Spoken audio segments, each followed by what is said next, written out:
자, 이어서 조선시대 경제활동에 대해서 농민들과 양반들은 어떻게 살았을까? 얼마나 농민들은 힘들었고, 양반들은 얼마나 약간 사치스럽고 풍요로운 생활을 했는지 그 부분을 적어보도록 할게요. 조선시대 경제활동, 이제 양반과 농민 이런 식으로.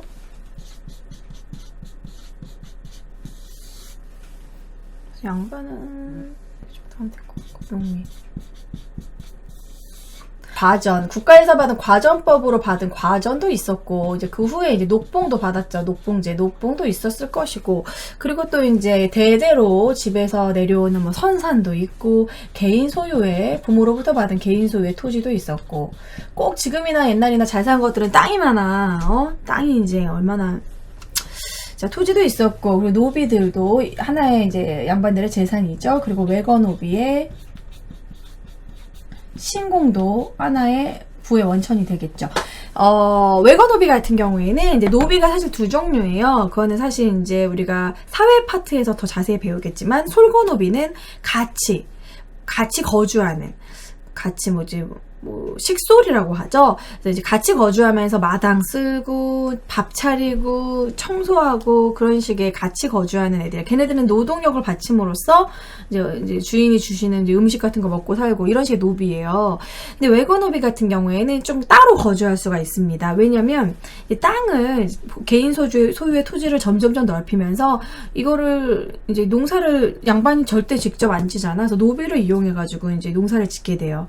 그리고 이제 주변에 몰락한 농민들이 그쪽에 와가지고 이제 소작농으로 일하기도 하고, 그럼 외거노비가 그 땅 근처에서 집을 짓고 아예 살아. 그래서 그 땅을 아예 관리를 하는 거지. 그래서 외거노비가 그 땅을 관리하면서 그 외거노비가 사는 지역 옆에 주변에 텃밭을 또 가꾸기도 하고, 외거노비가 따로 그런 돈을 벌 수 있는 일을 할 수 있게 허용을 좀 해줬어.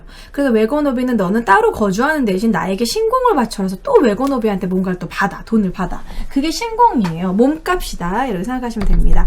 예전에 고려할 때도 한번 했었죠? 좀 이런 식으로 매우 풍요로운 생활을 했다.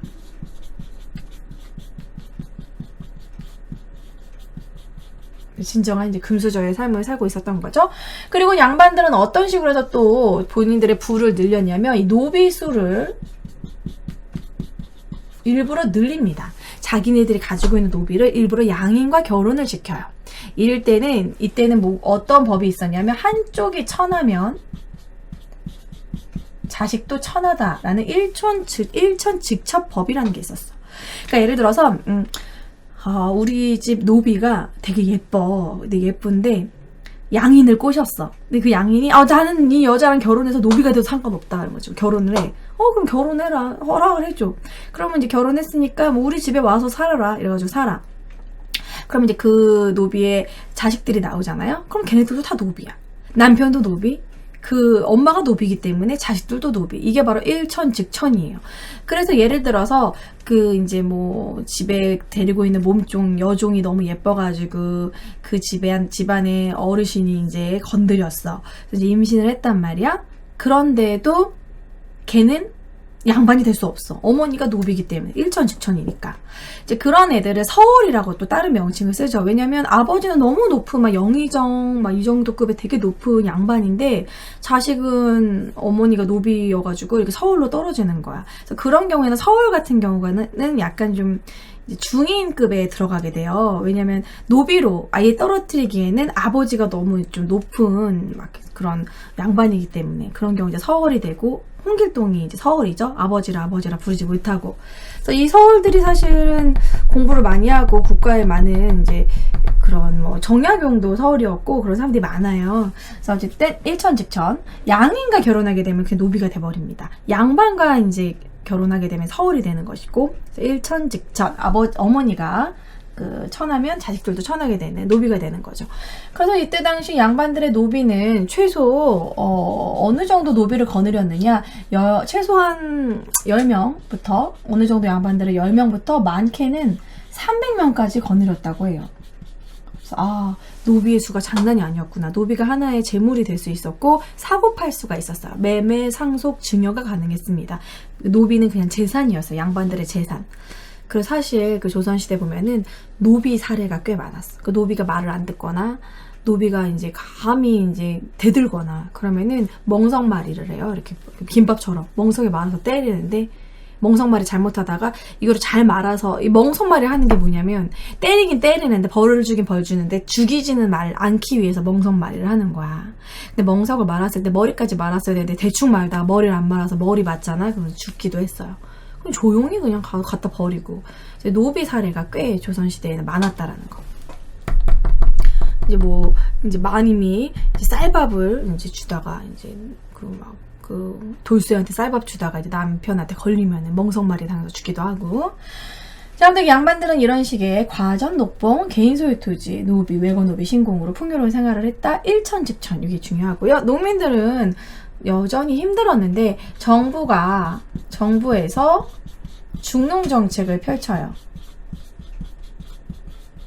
그래서 농사를 좀 발달시키기 위한 중농 정책을 펼치는데 어떤 중농 정책이냐? 개간을 매우 장려를 하고 개간도 많이 하고 그리고 이제 저수지 같은 수리시설을 국가에서 많이 고쳐줘요. 수리시설을 확충, 고치고 어느 정도 확보를 하고 이제 국가에서 농서를 간행하기도 합니다. 이런 식의 농서 간행 등 이런 중농 정책을 펼치는데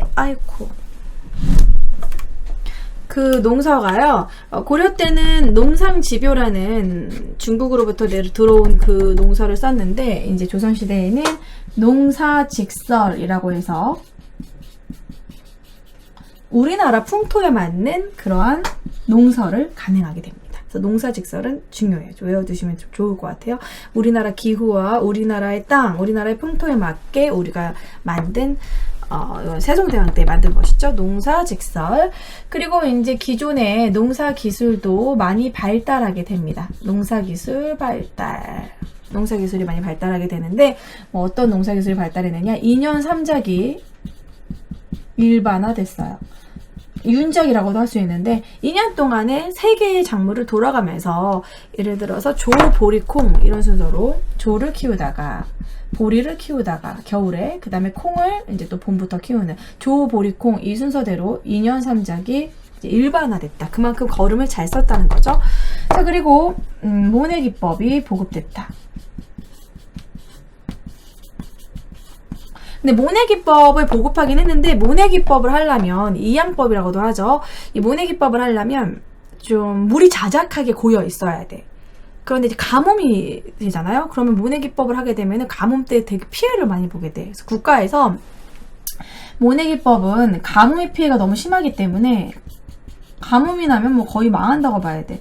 가뭄 피해가 심해서 이제 남부 지역에만 모내기법을 금지시켰고 극히 일부 지역으로 약간 남부 지역으로 국한시켰어요. 제한시켰다. 그래서 모내기법이 가능하면 사실 어떻게 설명해야 되지? 전에 설명했잖아요. 직파법이라고 해가지고 바로 이렇게 씨를 뿌려가지고 이제 이제 논에 이렇게 자라면 이 주변에 막 이렇게 와가지고 민들레 씨앗이 날라오기도 하고 각종 잡초들이 너무 많이 생겨요. 그래서 피살이라고 해가지고 잡초를 뽑는데 되게 노동력이 많이 들어.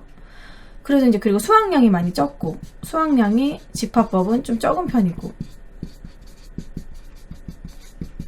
근데 이제 모내기법을 하게 되면은 이 모판을 그대로 여기다 옮겨 심어가지고 딱딱딱딱딱 잘 자라는 그런 모두를 이렇게 쫙 일렬로 하죠. 모판으로 안 하고 일렬로 이렇게 하다 보니까 수확량도 높아지고, 중요한 건 이거 직파법은 처음부터 씨를 뿌리다 보니까 길게 이 논에 이제 이 논농사를 짓는 기간이 논을 쓰는 게는 꽤 긴데 이 모판에서 따로 이제 종자를 키우다가 정말 튼튼하게 잘 자란 애들만 이게 6월에 옮겨 심기 때문에 6월까지는 이 논이 쉬는 거예요. 그러니까 6월까지는 이 논을 쓸 수 있겠지. 그래서 여기다가 보리를 키우게 되는 거야. 겨울철에 보리를 키우게 되는 거지. 그래서 말 그대로 1년에 2번 농사 짓는 모내기법 때문에 이모작이 가능해졌다.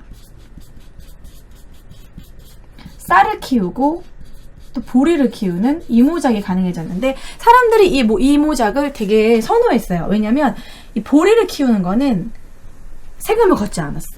보리를 키우는 부분에 대해서는. 그리고 이제 워낙 그 남부 지역 일부에만 가능할 거기 때문에 보리를 키우는 건 싹 다 얘네들 거야. 그래가지고 많이 이모작을 선호를 했다. 뭐 이렇게 지대를 따로 내지 않았기 때문에 이 정도로 모내기법을 알아두시면 될 것 같고요. 자, 그 다음에 농사기술 발달, 그리고 시비법, 거름법도 발달했다. 그래서 이 조선시대로 이르러서 드디어 실제 휴경지가 이제 거의 소멸했다고 보시면 돼요. 휴경지가 밑거름도 주고 뭐 겉거름도 주고 휴경지가 소멸했다. 사실상.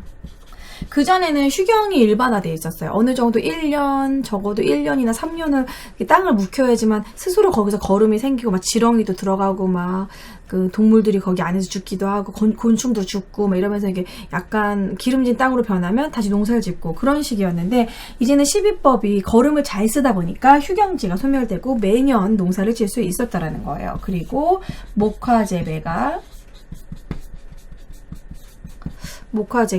매우 확대되었다. 그래서 이제 속옷을 입기도 하고 면옷을 입으면서 이 목화를 만든 그 옷감이 명주가 화폐로 사용하기도 했다라는 거. 그래서 명주로 화폐로 사용하기도 했다. 뭐 그냥 그렇게 아시면 될 것 같고. 자, 그러다가 농민 생활이 점점점 힘들어져요. 왜냐면 이제 임진왜란 이후에 16세기 이후에 이 땅이 이제 과전법이 무너져 버리고 지주 전호제가 일반화되죠. 성행하게 되죠. 지주전호제라는 거는 이제 어려운 농민들이 자기 땅을 잃고 막 고리대나 이제 너무 먹고 살기 힘드니까 땅을 그냥 양반들한테 팔아버리고 곡식으로 받은 다음에 땅이 없어졌어. 땅이 없으니까 유랑 농민이 되거나 이제 소작농이 돼버리는 거야. 지주.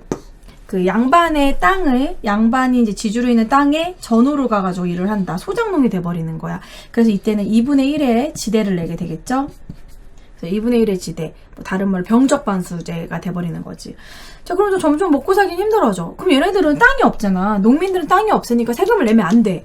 그런데 양반들이 지네들이 낼 세금을 농민한테 내게 하는 거야. 그래서 너무 이제 유랑 농민이 점점 많아지고 먹고 살기가 힘들어졌어. 그래서 이제 이런 것을 이제 국가가 해결하기 위해서 또 그 다음에 정부가 어떤 대책을 했냐면 이 부분에서 참 웃겨요. 먹고 살기 힘들다는데 정부가 어떤 대책을 가져오냐면 먹고 살기가 힘들어 먹을 게 없어? 그러면은 저기 도토리를 이렇게 해가지고 도토리 묵을 만들어 먹든지 나무 껍질을 이렇게 살짝 연한 나무 껍질을 이렇게 베어가지고 죽을 쏘아 먹든지 아니면은 뭐 잡곡을 먹어봐. 이런 말도 안 되는 어이없는 구황식품을 먹어라. 구황철료 뭐 이런 것들을 이제 지방에 이제 보급을 했어요. 장난해? 우리도 맛있는 거 먹고 싶지. 막 나무 껍질 먹고 싶어? 장난해? 별로 딱히 효과는 좋지 않았다. 너무 어이없잖아, 그치? 그럼 세금을 덜 걷든지 그냥 너네 나무 껍질 한번 먹어보겠니? 막 이런 거 말도 안.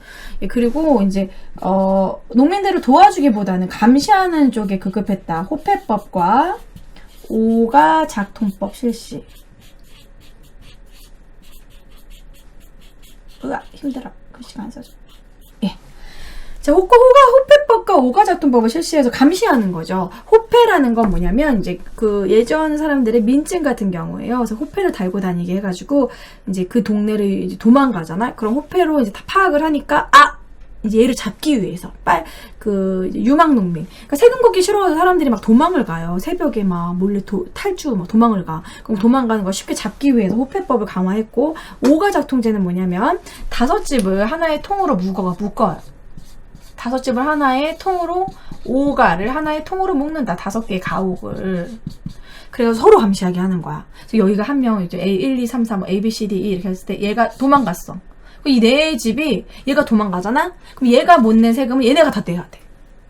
완전 짜증나겠죠? 그러니까 서로 감시하는 거야. 도망 못 가게. 도망가면 안 돼. 우리가 다 이게 독박 써야 돼. 이래가지고 서로 감시하게. 어이없죠? 오가작통제가 그런 거예요. 서로 감시하게 해가지고 그런 식으로 이제 주로 감시책을 했다라는 거. 그래서 그냥 통제만 급급했지 제대로 된 대책을 못했다라고 생각하시면 돼요. 구황철료가 뭐야? 뭐 도토리 잡고 무슨 나무 껍질 먹게 하고 말이 돼? 뭐 이런 거라던가 이제 주로 이제 감시만 했다라는 거. 양반 쪽에서 향약 같은 걸 만들어서 농민들의 생활 안정에 도움을 주려고 노력했지만 그닥 도움이 되지 못했다라는 거죠. 그래서 이 부분은 여러분들이 막 너무 암기하기보다는 전체적으로 이해를 하시면서 보시면 되는데, 여기 일천즉천 요게 좀 중요하고요. 이제 양반들의 기반은 어떤 게 있느냐 좀 읽어보시면 될 것 같고요. 외고노비의 신공 정도가 좀 중요합니다. 그리고 정부의 중농정책, 뭐 개간장려, 수리시설 확충 이 부분에서 농사직설 별표 요거 좀 한 번 더 봐주시고요. 시험이 잘 나오니까 농사기술 발달은 이제 모내기법. 모내기법이 전국으로 일반화됐다고 하면 틀려요. 남부 지역에만 제한을 뒀다. 그래서 모내기법은 정말 조선 후기에 조선 후기가 되어서야 수리시설이 확충되고 저수지가 발달했을 때 조선 후기에 모내기법이 전국으로 좀 실시하게 돼요. 초기에는 계속 남부 지역에만 국한됩니다. 그리고 뭐 12법이 발달을 하고 목화재배가 점점 확대되고 이제 지주전후제 요거 중요하죠. 16세기 이후부터는 과전법이 무너지고 지주전후제가 성행이 되면서 이제 농민들이 많이 이제 이탈하게 되는 거, 도망가게 되는 거, 세금을 내지 않기 위해서. 그래서 정부 대책은 구황차료, 뭐 호패법, 오가작통제. 그래서 오가작통제 정도 중요합니다. 호패법, 오가작통제 이런 식으로 유랑농민들을 감시하는 그런 정도로 효과를 보지 못했다라는 거. 정부 대책은 효과적인 대책이 없었다라는 거죠. 이 정도까지 오늘 진도를 나가고요. 자, 오늘 여기까지 수고하셨습니다.